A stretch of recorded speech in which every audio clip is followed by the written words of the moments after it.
Aujourd'hui, je vous montre comment upgrader votre Sonic Mighty en version 12K. Frozen m'a envoyé le kit d'upgrade 12K de la Sonic Mighty 8K. À l'intérieur de ce kit, vous aurez un film ACF, un joint pour l'écran et la nappe de connexion à l'écran. Bien entendu, vous aurez le nouvel écran avec une résolution 12K, la nouvelle carte de pilotage du module LED, bien entendu la nouvelle carte mère qui permet de gérer la 12K, le petit stickers 12K pour remplacer celui présent sur la machine, des borniers et des connectiques de rechange, et enfin un petit tournevis plat. Bon allez, c'est maintenant que ça se complique et qu'on va opérer la Mighty 8K pour la transformer en 12K. Alors la première chose, ça va être d'éteindre et de débrancher l'alimentation, de retirer la clé Wi-Fi. Vous allez ensuite retirer toutes les vis des carters pour pouvoir les retirer et ouvrir totalement la machine, donc à l'avant, à l'arrière et sur les côtés. Une fois que c'est fait, vous allez pouvoir débrancher le port USB de la façade en débranchant le câble de la carte mère. Puis vous allez pouvoir retirer le scotch acétate qui maintient en place la nappe de connexion à l'écran tactile, qui vous permettra de débrancher cette nappe de connexion de la carte mère et ainsi de retirer le capot avant. Maintenant que la machine est désossée, on va pouvoir commencer par changer la carte de pilotage de LED. La carte à démonter est située à l'arrière de la machine et pour pouvoir la démonter, il va d'abord falloir déconnecter ces deux câbles du bornier. Attention quand vous déconnectez ces câbles à ne pas salir ou rayer le miroir qui est situé à l'intérieur de la machine. Et une fois que c'est fait, vous allez pouvoir retirer les 4 vis de fixation de cette carte LED pour pouvoir la retirer de la machine.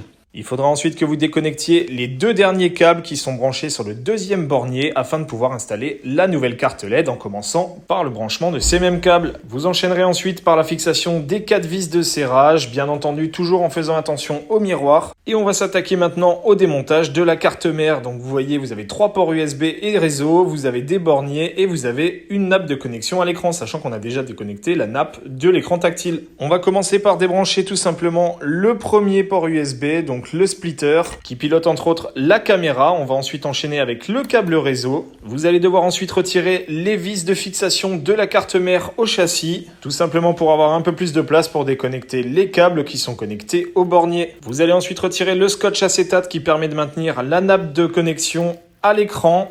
Et bien entendu enchaîner avec la déconnexion de cette nappe de la carte mère. On va ensuite retirer les connecteurs du moteur et du capteur de fin de course. Pour ça, vous aurez besoin du tournevis plat tout simplement pour faire levier et pouvoir les retirer de la carte mère. Et ça y est, vous avez enfin retiré la carte mère de la machine. On va maintenant retirer l'écran. Donc pour ça, il va falloir retirer le scotch de protection. Une fois que c'est fait, vous aurez la possibilité de retirer enfin l'écran de son emplacement. Faites bien attention, il y a un verre sous l'écran. Et puis potentiellement, ça peut toujours servir si jamais votre écran n'était pas mort comme le mien. Maintenant, on va pouvoir brancher la nouvelle carte mère dans la machine et on va commencer par les connexions de l'axe Z et du capteur de fin de course. Si lors du démontage vous les avez endommagés, sachez qu'il y en a fourni avec le kit et il vous suffira juste de pousser les connecteurs sur les pins de la carte. Vous pourrez ensuite refixer grâce aux vis de fixation la carte mère sur son support, mettre en place sur la carte mère les borniers et bien entendu reconnecter tous les fils. Les 2 gros fils, c'est l'alimentation en 1 et les 2 petits, c'est le ventilateur en 4. Pour les reconnexions, il y a un ordre à suivre. Vous allez d'abord brancher le 2, puis les câbles du 1 et enfin les câbles du 4. Vous pourrez ensuite reconnecter le câble réseau sur la carte mère, de la même manière pour l'USB splitter.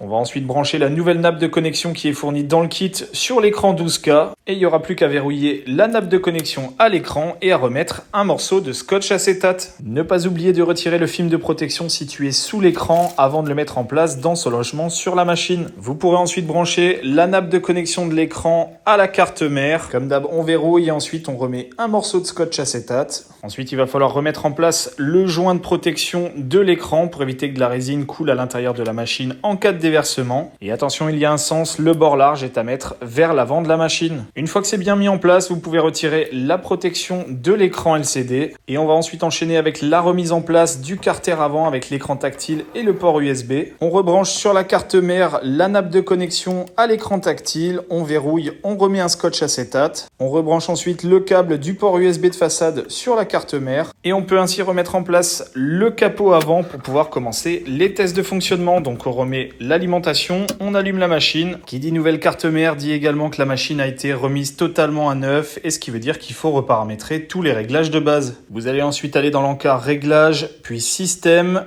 puis vous allez dans la fonctionnalité test du matériel et là vous allez pouvoir checker tout individuellement, donc le lancement du ventilateur, le test de fonctionnement de l'écran LCD avec les 3 types de contrôle, donc lumière pleine, la lumière en quadrillage ou encore l'absence totale de lumière. Vous allez également pouvoir tester le capteur de fin de course. Pour ça, vous prenez une clé hexagonale, vous le passez dans le capteur et il doit passer en on. Vous allez pouvoir tester les montées et les descentes du moteur Z, aussi bien en montée qu'en descente, et voilà pour les fonctions vitales de l'imprimante. Si tout fonctionne correctement, y compris les fonctions annexes comme la caméra, vous pouvez éteindre la machine et remettre l'intégralité des carters de protection. Pour finir les transformations physiques, vous allez devoir monter le film ACF sur le bac. Attention, il y a un côté mat qui est à monter du côté de l'écran. Et donc forcément le côté brillant du côté de la résine. Qui dit nouvelle carte mère et film ACF veut dire que vous allez devoir reniveler votre imprimante. Donc vous allez dans les réglages du plateau et vous allez tout simplement refaire le nivellement. Attention, le film ACF ayant le double de l'épaisseur du NFEP, il va falloir retirer cette surépaisseur de la hauteur Z max de la machine. Enfin, sur la machine, vous êtes passé d'une résolution 8K à une résolution 12K. Il va donc falloir changer la résolution de l'écran de la machine dans les paramètres d'impression 3D. Bien entendu, il te restera à remettre tous tes paramètres, notamment les réglages du Wi-Fi, les réglages de la caméra ou encore du réseau local. Mais ça y est, ta Mighty n'est plus une 8K.